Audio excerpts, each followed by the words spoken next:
Alors, la première action qui m'intéresse, c'est l'action Nordic American Tankers. Pourquoi ? Parce qu'avec un potentiel de 40% et un rendement de 10,6% du dividende, cette société spécialisée dans les pétroliers mérite évidemment qu'on s'y attarde, que ce soit à la fois dans le cadre d'un portefeuille d'investissement orienté plus-value, orienté performance, mais aussi pour un investissement, ici pour un portefeuille orienté au contraire, flux de revenus passifs avec des dividendes. Alors, déjà, commençons par, Nordic American Tankers. Qu'est-ce que c'est comme société ? Alors, c'est surtout donc un opérateur spécialisé dans les pétroliers transportant donc du pétrole brut. Ici, ce qu'on appelle les supertankers essentiellement. Vous avez sûrement déjà, ou peut-être déjà entendu ce terme employé. La société exploite une flotte de 20 pétroliers de type Suezmax d'environ de la même capacité de fret et opère à l'international avec une forte position sur le marché du spot et surtout une exposition aux affrètements de courte durée. Fondé en 1995, le groupe est incorporé ici aux Bermudes, mais l'action, elle, est cotée à la bourse de New York. Alors, qu'est-ce qui fait ici plus spécifiquement donc que Nordic American Tankers va m'intéresser ? La première chose, c'est le fait que les prix spot des expéditions de pétrole bénéficient pour l'instant de l'instabilité mondiale et de la pression de la demande à long terme. Effectivement, du côté de la demande, on a notamment les pays asiatiques et plus particulièrement la Chine, comme vous pouvez vous en douter, ainsi que l'Inde, qui sont les moteurs de la croissance et de la demande énergétique mondiale.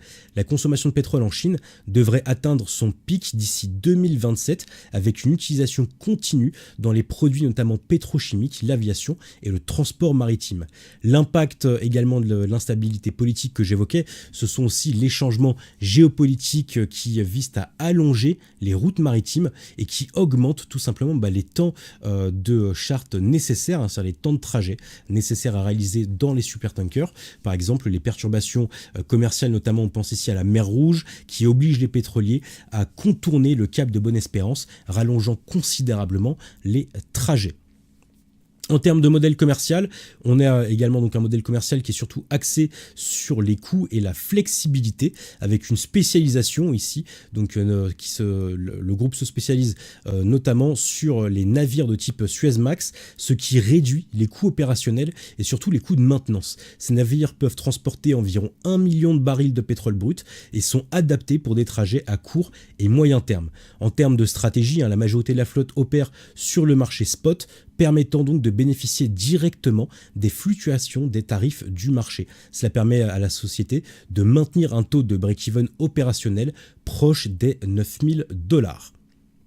Au niveau de la stabilité des paiements de dividendes, on a, malgré la marge inhérente et la volatilité inhérente plutôt au secteur, on a des paiements qui sont donc relativement réguliers opérés par le groupe, notamment un groupe qui cible des paiements de dividendes donc avec un historique de 107 trimestres consécutifs de paiement depuis 1997. De quoi convaincre justement que certes on a un rendement supérieur à 10%, mais ce rendement de supérieur à 10% devrait se maintenir justement dans les années à venir. Soit ça devrait augmenter en termes de versement de dividendes, soit ça devrait rester identique. Et c'est en cela, ici, que j'ai sélectionné cette action pour un véritable flux de revenus passifs, donc liés aux dividendes, avec des dividendes qui sont quasi certains.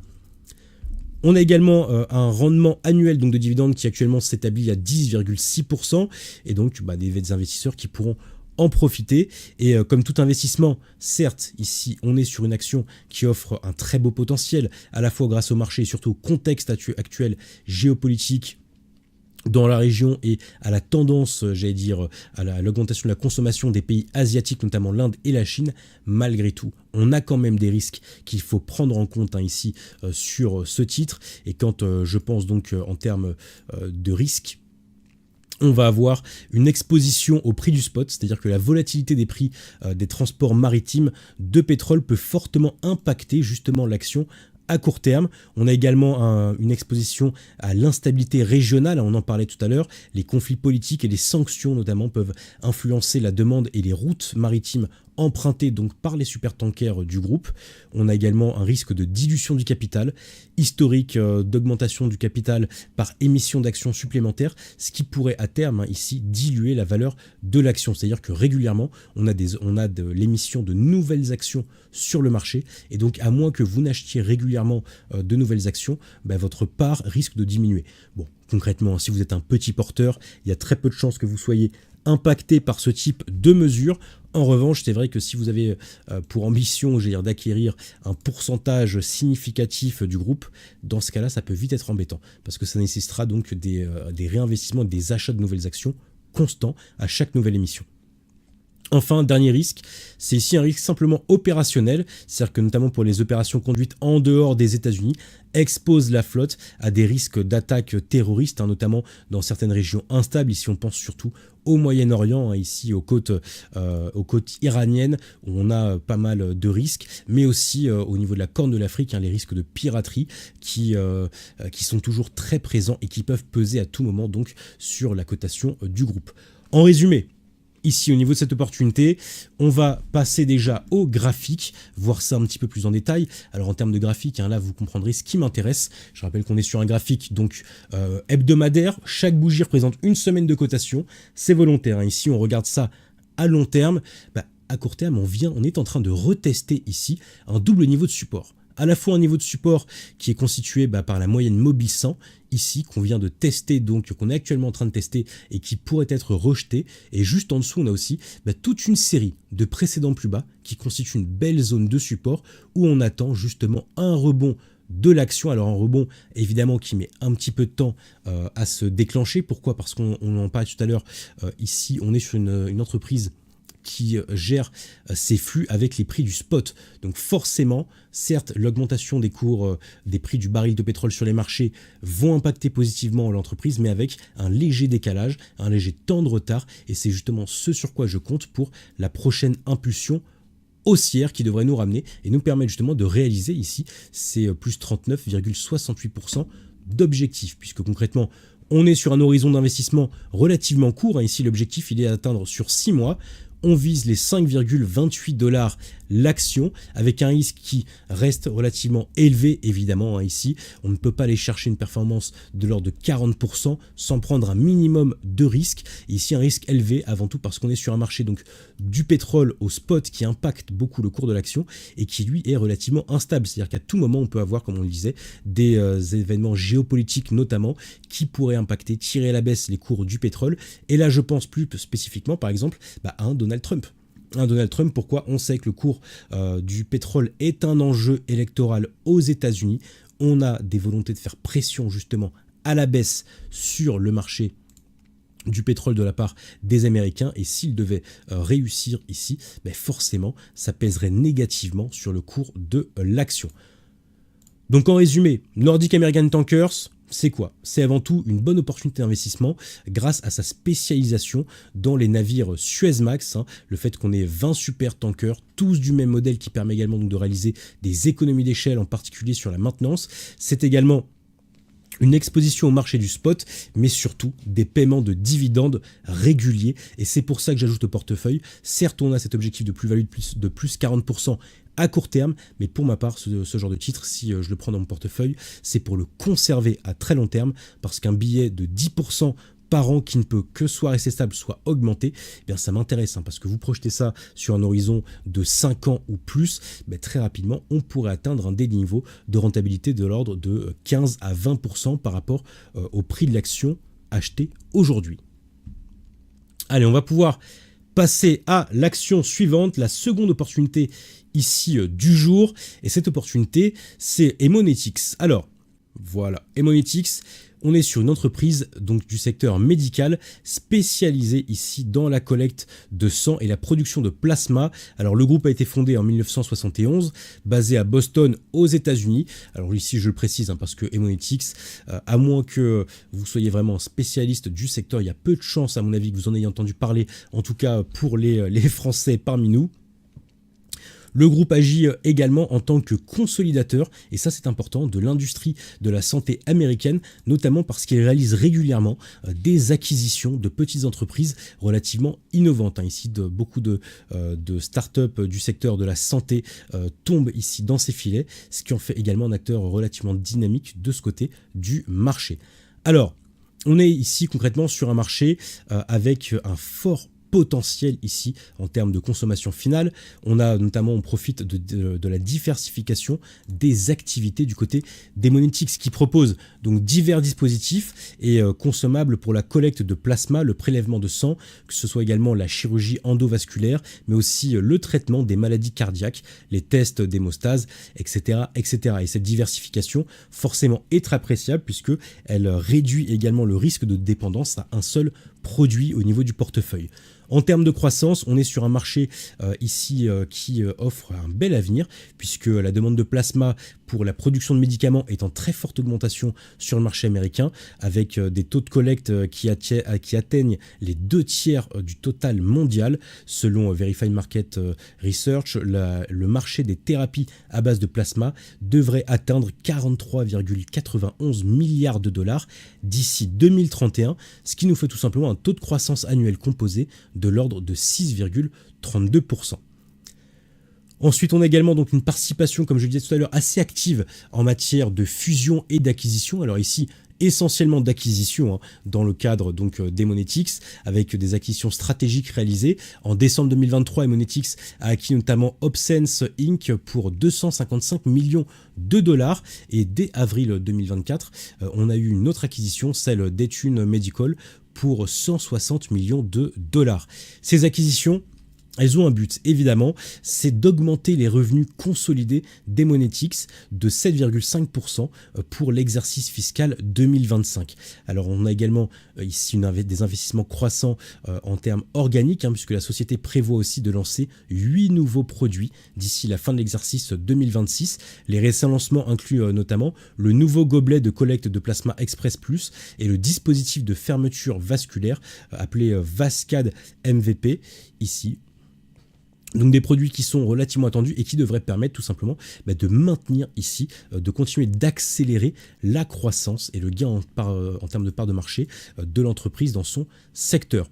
On a aussi, et ça j'adore, vous le savez, un programme de rachat d'actions, puisque ici on devra aussi avoir un retour de capital aux actionnaires. Haemonetics a un programme donc de rachat d'actions autorisé pour l'instant de 225 millions de dollars, ce qui représente environ 5,24% de la capitalisation boursière de l'entreprise. Et ce programme pourrait être intensifié dans un avenir proche pour stimuler à la fois la croissance de la capitalisation de l'action. Et c'est ce qui devrait également nous permettre justement de booster entre guillemets artificiellement un peu plus à la hausse justement le cours de l'action. Pour ce qui est des résultats financiers du groupe pour l'exercice fiscal 2024, il montre pour l'instant une croissance particulièrement stable. Et ça aussi dans un contexte en ce moment, comme on le disait en début de live, de chaos avec beaucoup de brouillard, beaucoup d'instabilité dans l'actualité macroéconomique, le fait d'avoir un peu de stabilité, c'est rassurant. Et alors, on va rentrer ici un peu plus dans le détail en termes de revenus. Ici, on a, tiens, je vais en profiter également pour avancer un petit peu.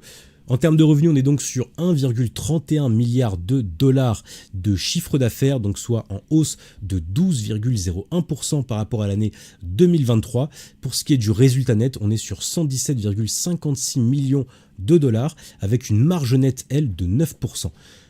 Mais le groupe n'est pas en reste non plus en matière de trésorerie puisque le flux de trésorerie libre a diminué à 117,27 millions de dollars, principalement en raison de l'augmentation des stocks de Nexsys PCS, c'est l'un de ses autres produits. Comme tout investissement, là encore, on a évidemment quelques risques qu'il va falloir prendre en considération et qui sont normaux et tout à fait liés spécifiquement à ce marché. Donc le premier, c'est tout simplement un risque de concentration du marché du plasma, avec une forte dépendance aux principaux clients qui représentent 48% des revenus en 2024. On a également un risque lié tout simplement à la stratégie d'acquisition assez agressive menée donc par la société. On a un risque notamment de ne pas atteindre les objectifs de revenus liés aux transactions de M&M. Il y a un risque également en termes d'intégration. Si jamais on a des intégrations qui se passent mal, comme ça peut arriver en cas de M&A.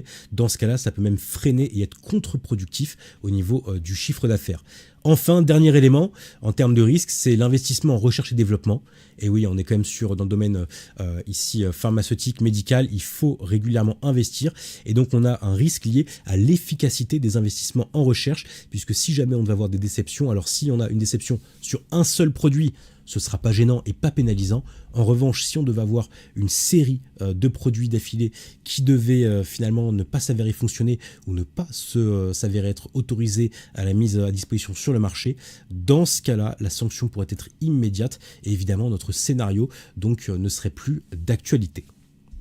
Mais bon, pour l'instant, ce sont des risques qui sont loin d'être manifestés, bien que, évidemment, tous ces chiffres, notamment sur le bilan financier, seront à confirmer d'ici quelques semaines avec les publications de résultats du deuxième trimestre. On peut d'ores et déjà ici passer au cours de l'action qui nous intéresse, puisque du côté des Monétiques, comme vous voyez ici, on est toujours sur un graphique hebdomadaire où chaque bougie représente tout simplement une semaine de cotation.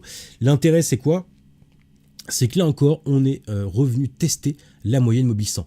Non seulement on l'a testé, mais pour l'instant, elle semble avoir bien renvoyé les prix à la hausse. Donc ce niveau ici à proximité des $80 l'action semble tenir bon. On avait également un beau support ici, un beau support oblique qui a bien fait rebondir les prix.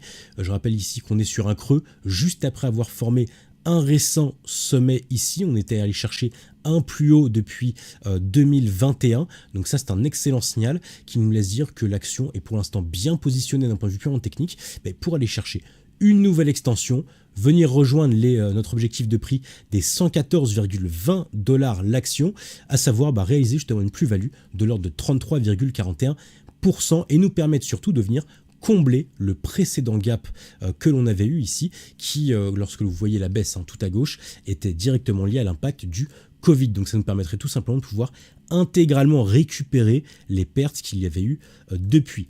Donc en termes d'objectifs, sur cette opportunité, on est sur un niveau de risque qui est relativement moyen.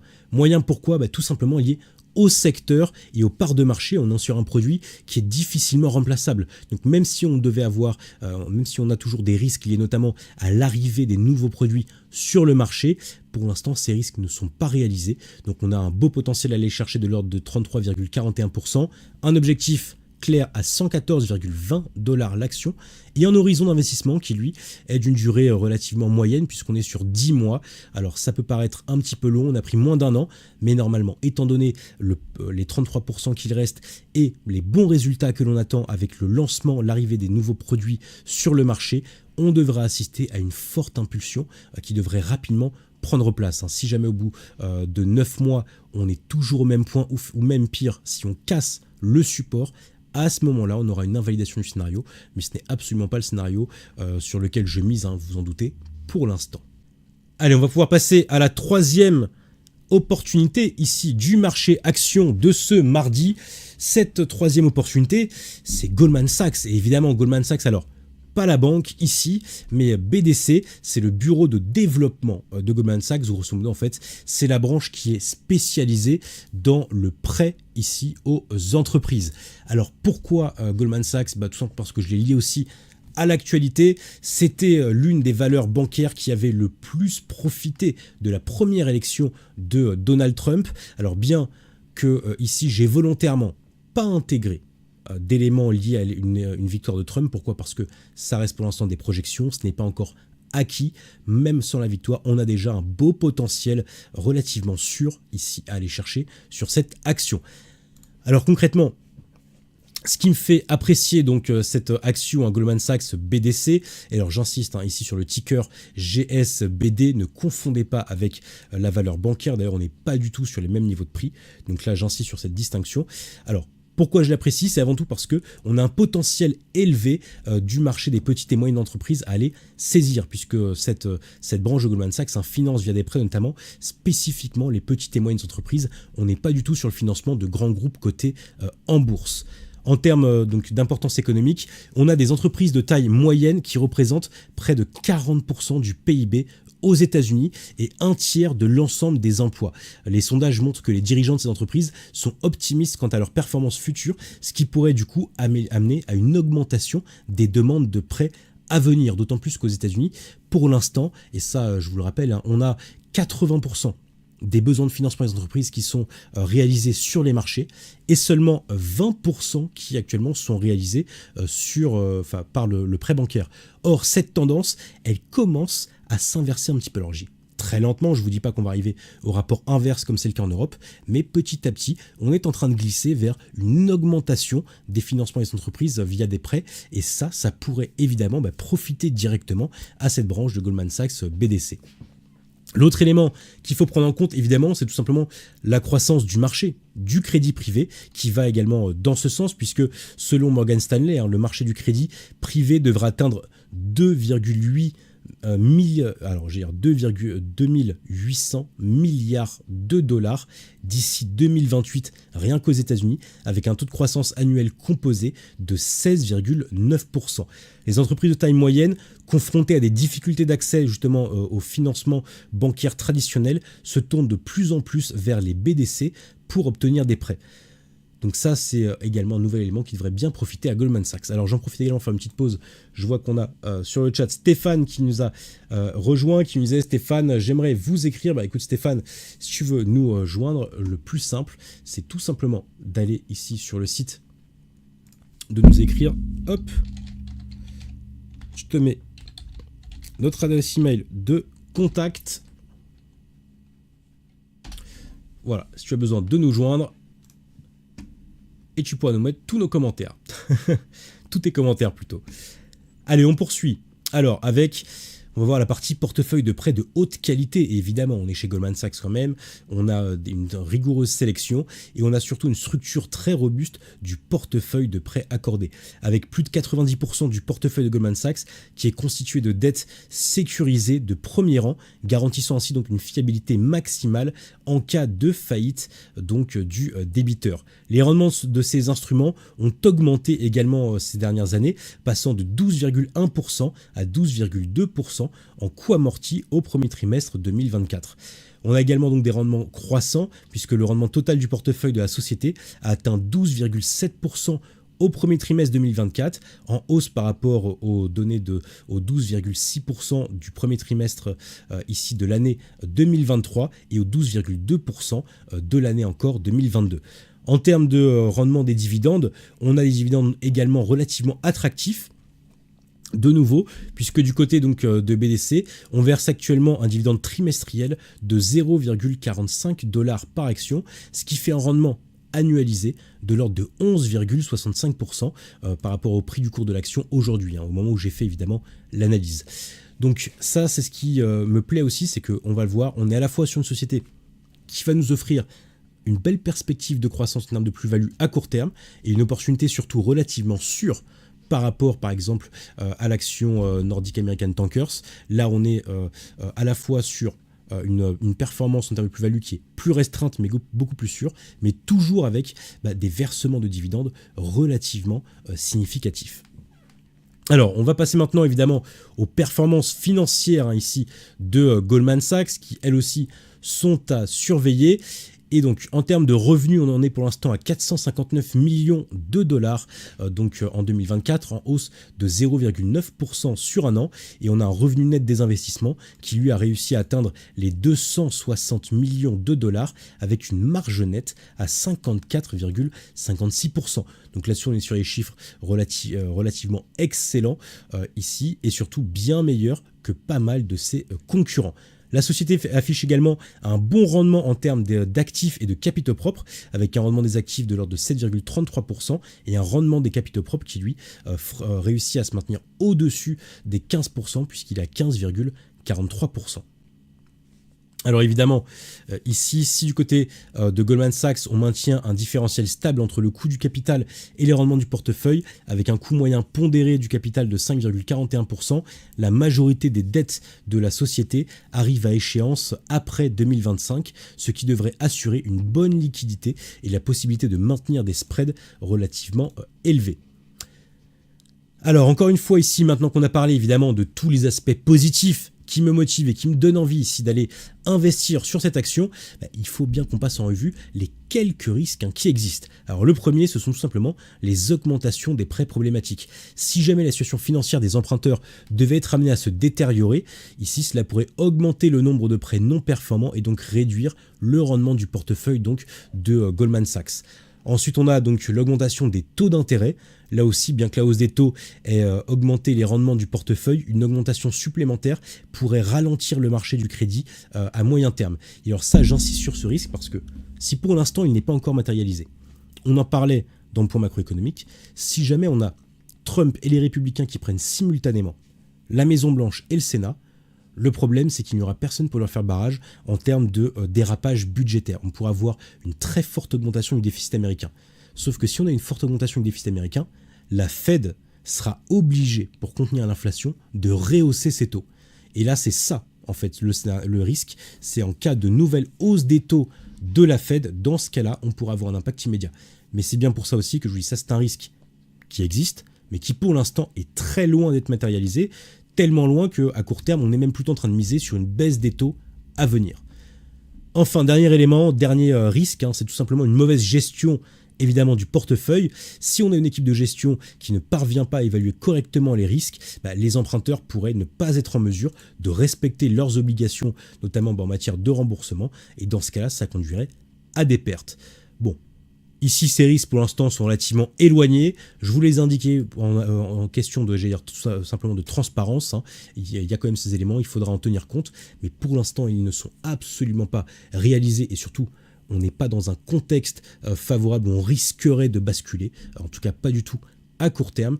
Et c'est pour ça qu'en termes d'action ici, on le voit bien sur le graphique, on est parti sur une très belle tendance haussière pour l'instant, bien soutenue, bien aidée également, évidemment, par les excellents résultats des entreprises américaines et par cette nouvelle tendance justement au financement qui s'accélère via les BDC pour les petites et moyennes entreprises. Et ça, c'est vraiment un changement relativement intéressant qui devrait continuer de porter le cours de l'action à la hausse. L'objectif, il est tout simplement de plus 15,61%, c'est donc de revenir sur le niveau des 18 $, un précédent niveau de résistance qui avait été testé à plusieurs reprises, qui fait office ici d'objectif relativement proche à aller chercher, mais surtout relativement sûr, avant une potentielle extension direction les 20 $.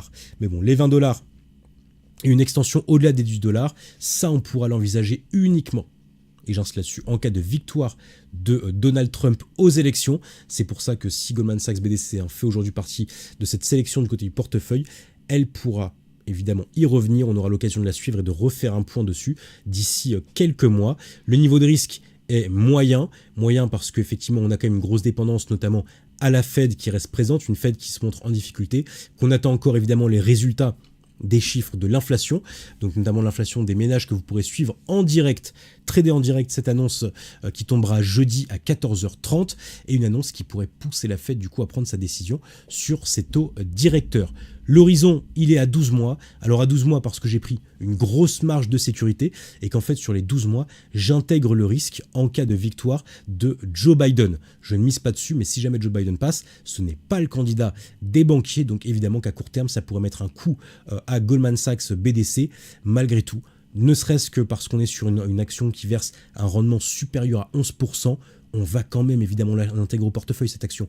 Le potentiel est certes de 15,61%, c'est le potentiel, j'allais dire, le plus sûr à aller chercher, objectif 18 $, mais derrière surtout ce qui m'intéresse c'est 11% de rendement qui vont pouvoir générer un flux justement de revenus passifs liés aux dividendes. Allez, on va pouvoir enchaîner et on va passer tout de suite à la dernière action de ce mardi, de cette semaine. Et cette action, elle est européenne. Je vous en parlais tout à l'heure, je vous disais que volontairement, hors de question de choisir une action française ou une action liée au PEA. Pourquoi ? Beaucoup trop risqué, c'est un bazar pas possible en ce moment sur la bourse de Paris.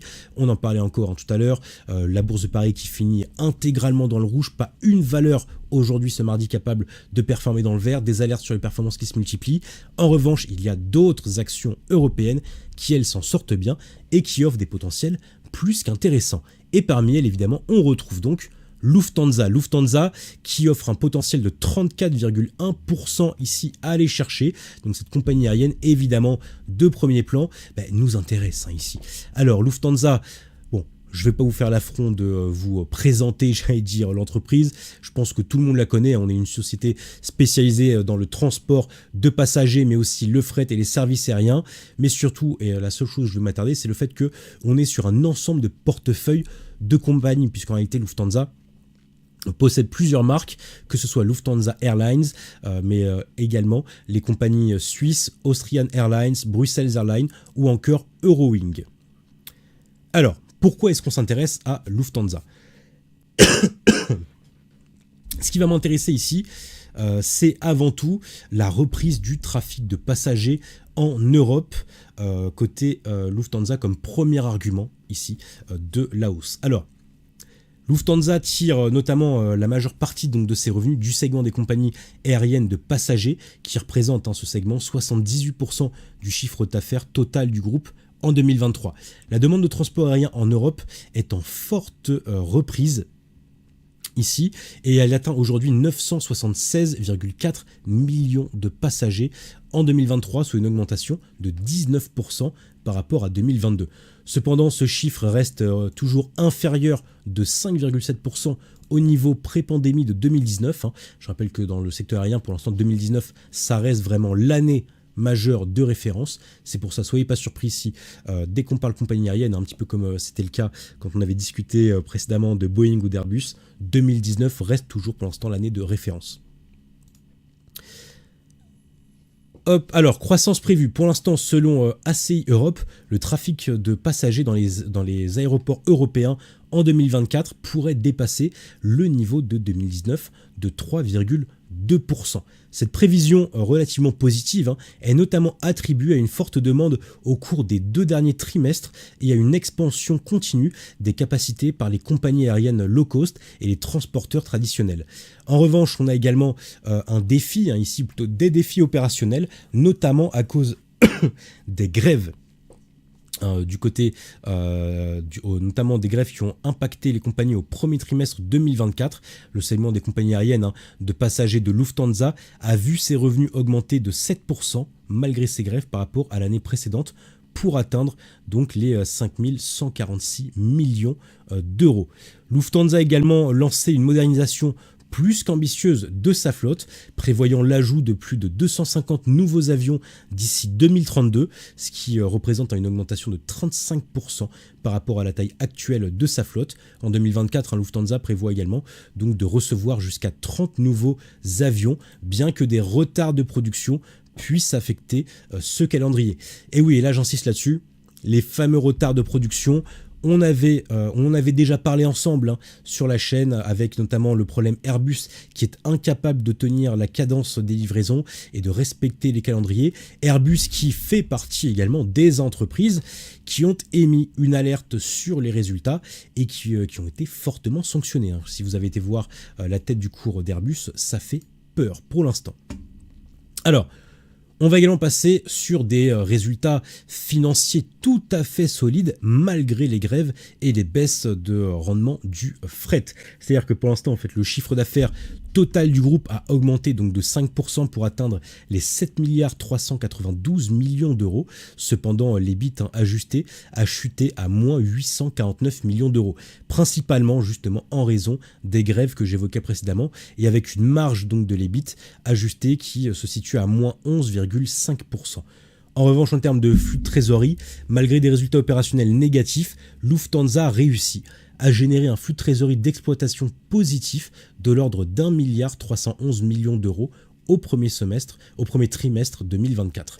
Pour l'année 2024, la direction prévoit pour l'instant une demande relativement forte, avec une croissance continue des ventes et surtout une reprise progressive de la demande de voyages, notamment de voyages d'affaires. Cependant, les marges devraient être affecté aussi par l'inflation des coûts et l'effet continu des grèves. La direction prévoit donc un EBIT ajusté d'environ 2,20 milliards d'euros par rapport pour l'année 2024, en baisse de 22% par rapport à l'année dernière. Alors, il est temps maintenant de passer sur le retour des paiements de dividendes et à la faible valorisation. Et oui, puisque Lufthansa a considérablement amélioré sa santé financière depuis la crise du Covid-19, ce qui lui a permis de reprendre tout simplement les paiements des dividendes dès 2023.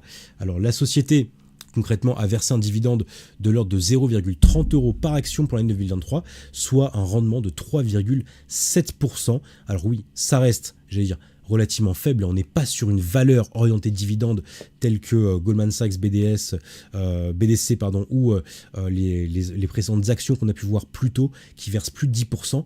Malgré tout, c'est toujours bon à prendre en complément de l'objectif de plus-value.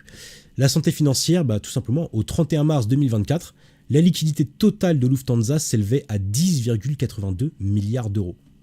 Là-dessus, on ne peut pas faire beaucoup mieux. Et la dette nette du groupe était de 5,53 milliards d'euros, soit une diminution de 38,7% par rapport à 2021. Le ratio dette nette sur EBITDA, pour l'instant, il s'élève à 1,33, ce qui indique justement une solide stabilité financière. Et ça, c'est relativement intéressant puisque là-dessus, sur ce point-là, elle fait beaucoup mieux que pas mal de ses concurrents. Alors là encore, on termine évidemment après tous les points positifs qui peuvent uniquement nous inciter à passer à l'action, que ce soit pour le potentiel de plus-value ou pour les dividendes à court terme. On a aussi bien sûr des risques qui sont présents et on a notamment 4 principaux risques qui vont se dégager. Le premier, ce sont les conditions macroéconomiques.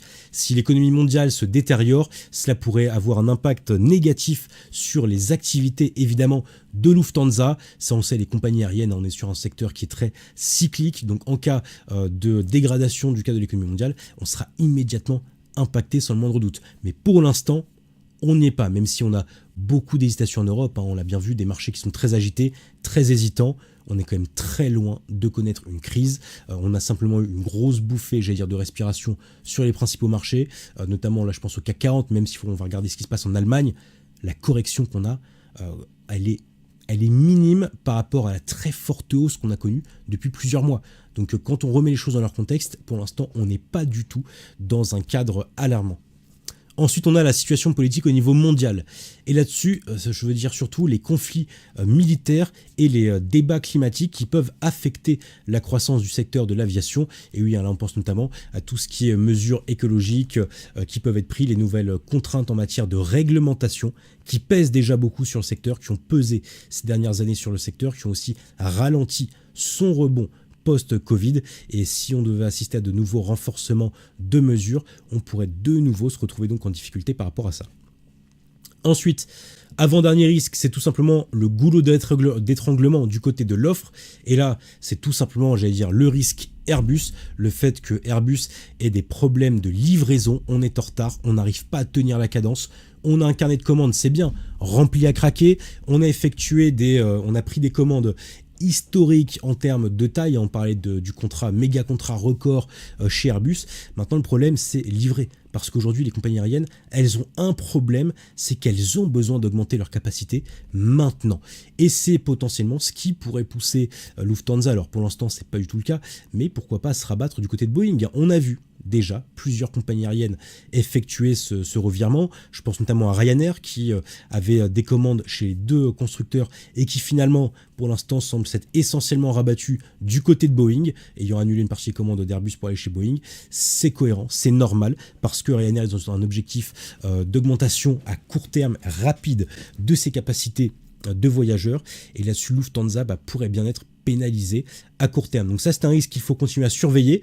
Ça s'est déjà en partie matérialisé et ça a déjà été en partie intégré évidemment au cours. Et quand je parle d'intégration au cours, c'est le fait qu'on ait eu l'alerte sur les résultats d'Airbus qui soit tombé il y a quelques semaines, qui du coup ont permis aussi d'intégrer ce risque déjà à la cotation, au prix des marchés. Et enfin, on a le dernier risque, là, le risque majeur évidemment, celui de conflits sociaux, avec des accords collectifs en cours, avec divers groupes d'employés qui augmentent le risque de grève, bien que des accords à long terme aient déjà été conclus avec certains syndicats. Mais le problème, c'est que c'est pas avec tous les syndicats. Or, on le sait, il suffit d'un syndicat dans une compagnie aérienne pour bloquer, pour clouer au sol de nombreux appareils et donc générer des pertes significatives en termes d'opportunités.